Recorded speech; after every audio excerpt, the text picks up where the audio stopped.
let's talk about patient empowerment and the role of patients in taking control over their own healthcare. What do you think?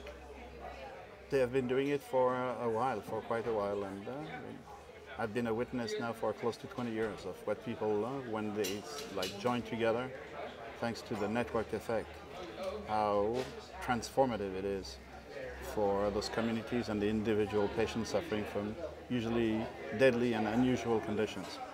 And how have these communities changed in the last 20 years? They haven't changed that much, in fact. The moment people started to use the internet, even though they were using fairly simple technology, but very effective technology, they've started to communicate with one another and understood that if you want to be really able to take charge of your care or the care of a loved one, when it comes to complex diseases like cancer, you need to talk about science.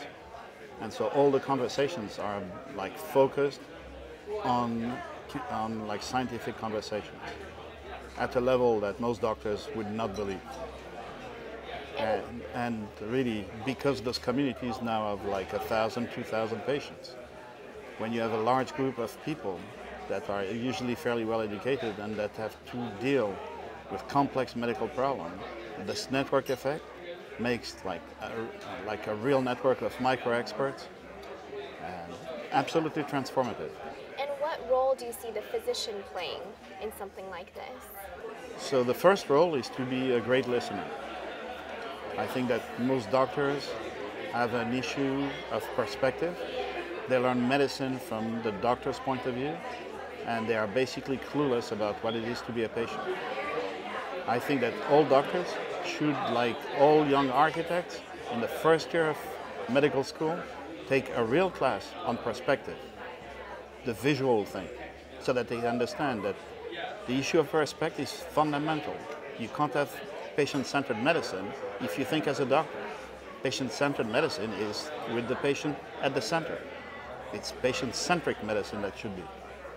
And because I'm a visual guy, I'm telling you that if you do not represent visually the point of view of the patient, you will never understand what it is. And we see stories and stories. I've seen really millions of interactions between patients. And it's pretty obvious that for most people, they really have a problem with their physician not always quite listening to what the patient has to say. If my memory is correct, the latest statistics is that doctors disconnect from what the patient is saying after 17 seconds on the average. And just as on Twitter, you can't have complex conversations about medical problems, you can't explain what is your problem in 17 seconds. Do you think there would be any value in having doctors look at these online communities, these patient networks that you were talking about, well, of course, to understand what the patient perspective is? Sure. It's not the patient perspective. It's the patients, it's their life. It's not a perspective in that case. They are there to make sure that they can survive as long as possible. It's not, and they're not going to a lawyer to fix a problem. They need a kind of service that is going to make them live or die. And because so many cancers are rare diseases, we see time and time again that patients go to see an oncologist which is not specialized enough in the disease and should never treat the patient. Should say, I'm sorry, this is not my specialty. Except doctors have not been trained to do this. And therefore they diagnose and they provide treatment advice which is suboptimal because it's too complicated today. One person cannot know everything there is to know about even a single disease. Even the greatest experts have lapses and lags.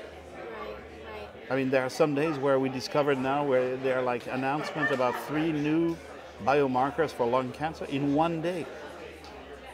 Who can follow all of this with one person? Sometimes there's not always specialists available for care. So I think that's one issue that also needs to be addressed. So once again, those patients' communities do have this unique role where among 2,000 people or 1,000 people, you can be sure that a few of them are seeing the greatest specialist, and they bring back to the community the latest that there is to know about their disease and communicate with 1,000 other patients who can then go and say to their community oncologist, Doctor, I've been hearing about this. What do you think about it? So the community oncologist does not need to wait for 3-5 years until that piece of information is published into a peer-reviewed publication to say this is like acceptable. Do most patients know about these communities? Do physicians give them these resources, or do Not most yet. of them find it on their own? Not yet. We need some help to build a science that validates the value of those communities. Some work has been done about 10 years ago, but really much more is needed too. Thank you so much for coming and speaking with us Thank today you. about this. The heroes are the patients. It's none of us here. It's the people who survive, who have the diseases and find solutions to solve their medical problems.